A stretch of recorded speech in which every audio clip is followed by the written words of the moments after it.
There you go. Just have a seat there in the chair over there, and we're just doing a question and answer thing. Is there anybody, and I'm not taking roll necessarily, anybody who was here before that you know of is missing? Where's it, Aaron? So these guys are calling. What's that? These guys recording. Okay.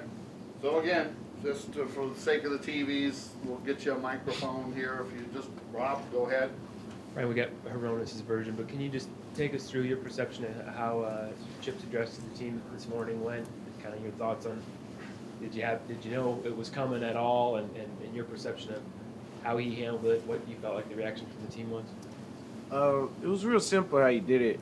We all came in for our morning workouts, and then he was out there with James, and as soon as we were getting ready to break off, he just wanted to speak to us real quick, and he just told us his thoughts on how he came to his decision to leave. He said it took him quite a while, but you know, he was like, he's unfortunately leaving our team, but he believed that he was going to leave us in good condition because basically Coach Kelly did a great job at how he helped us prosper, how we grew, and the way that we are now as a team. He knows that it's pretty much a player-run organization, and he said that it's us that really keeps this program going.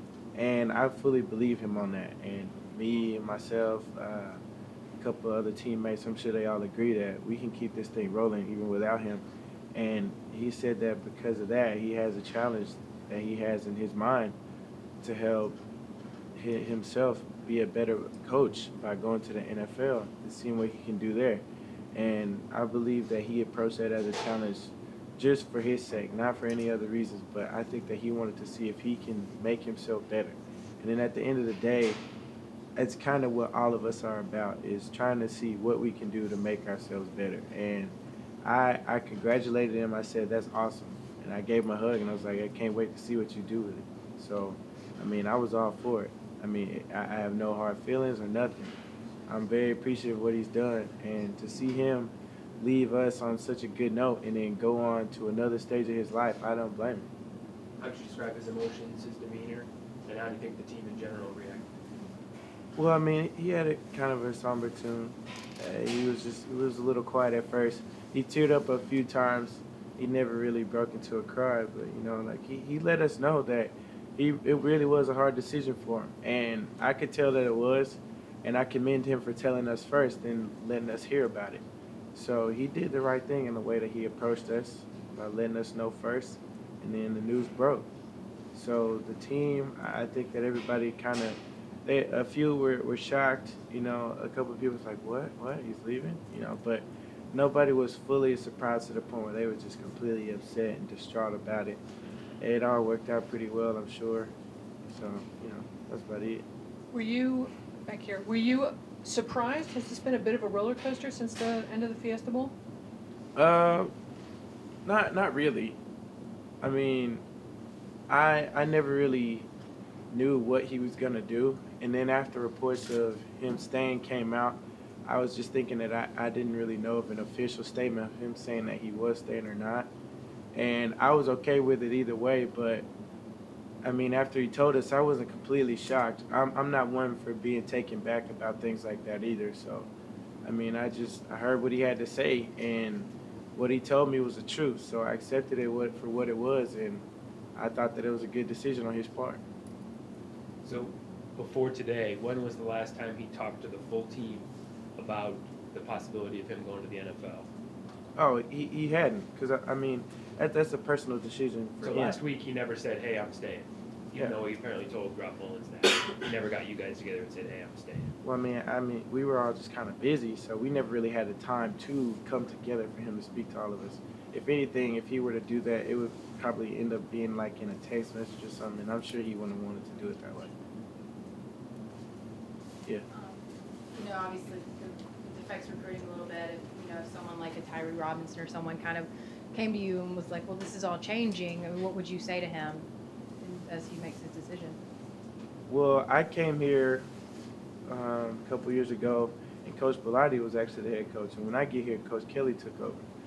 And for me, it really wasn't that big of a deal for the fact that I was where I wanted to be. I mean, the coaches are definitely a part of this, but the reason why I came here is because of all the players that helped me feel welcome when I got here. So they made things easier for me when I was like, well, what are we gonna do about our coach not being here? And they were just like, it's not really the coaches. Like, we're the ones that are gonna be out there. Yes, that has an impact, but you can trust us that we're not gonna let you stay lost. You won't be in limbo here. So, I mean, it's really up to them. But I made my decision when I came here, and it's kind of the same situation for others. And I think that it turned out well for me. We'll see how it goes for them. That said, the fact that the staff was together for 4 years, you know, a lot of people credit some of the success of the program to that, and it's just the familiarity of everyone. Is it important to you at all to maintain a sense of continuity with at least a portion of the staff, running the same systems, things like that? Well, it's always good to keep some kind of normalcy. I mean, the way that we are is we always have the way that we do things. It's a routine. And the coaches that have helped us develop that, they were definitely a part of that. But if they were not to stay, a few of them, I mean, we'll have to fill those holes. But I think that we could all manage with that. As long as, you know, there are certain ways that we keep running our things and we keep our schedules the way that they're supposed to be, I think that that can make it easier for us. Have you talked to Coach Neal? Do you expect him to be your position coach next year? Well, I mean, I haven't really talked to him about that kind of thing yet. He was just wondering how I was feeling about the whole situation. So, I mean, whatever's up with Coach Neal, he'll know in a couple of days, maybe a week or so. So, you know, everything was just about how are you feeling? Is everything going to be okay with you and your situation here? If you spoke with Coach Neal, I mean, did he give any indication on how he's feeling with the news coming out? Well, Coach Neal was just saying that he was a little bit surprised himself, but I mean, it was mainly just a conversation between me and him about how I was doing, and I was just asking him how he was feeling about it. So it was really more just kind of a personal thing. It wasn't nothing too much. You guys had the longest tenured coaching staff around. Would the players kind of prefer to have it, again, be an internal hire? As far as the new coaching job goes, I mean, I don't have a say in it. So what I want doesn't really matter, honestly. I feel like the way that things are here is they'll pick whoever is the best to fill the spot, and then they'll choose the person that knows the culture of what we do. Because it's really more or less whoever takes over, how can they keep this thing rolling? There doesn't need to be a complete change where there's a break in momentum. Everybody sees that we're doing good things right now. So for them to do something and make a brash decision on who to hire next, you know, I mean, that change could really mean something. But I don't think that things will be changed so significantly that we'll be a completely different program. I think things will stay the way that they are. Brian, what's the impact from your point of view, what Coach has meant to this program? What's his, I don't want to be melodramatic, but his living legacy here? How has he affected you personally and the program? I'm pretty sure that he would be known for his tenacity in his coaching and his hard-nosed coaching style. He brought a new style of football to the college scene, but he had an old-school approach to it. I mean, he reminded me a lot of people that I grew up with, just the way that they coached me. It was hard-nosed, no nonsense, and you have to get out there and you got to work for your pay. And that's how he was. That's how he was every single day, and he influenced that on us.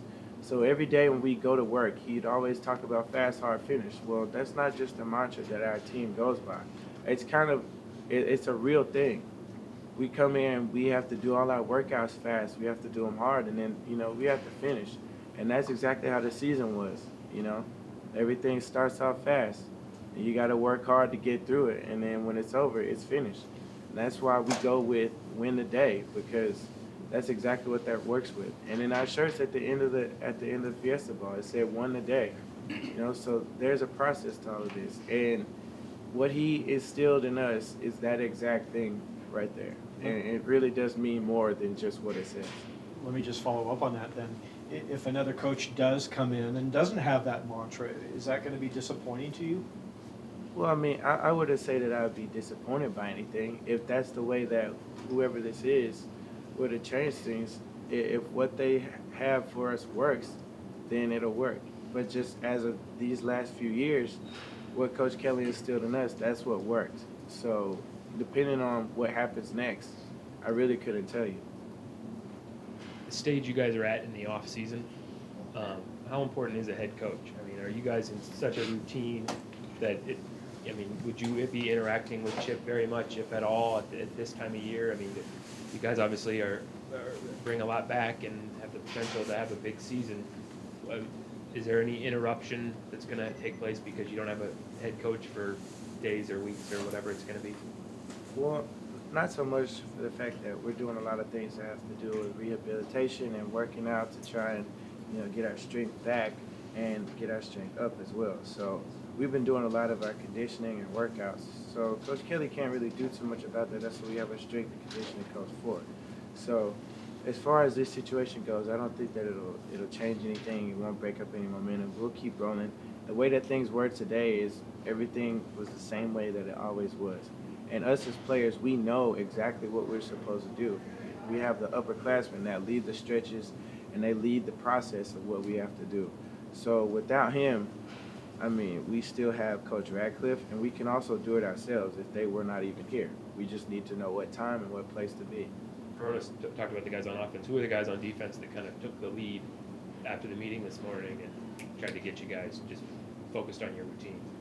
Well, Bo Lacombo came in, he stepped in and just started speaking immediately when it was time to start our stretches. So, I think that he's really going to try and step in and be a great leader this year.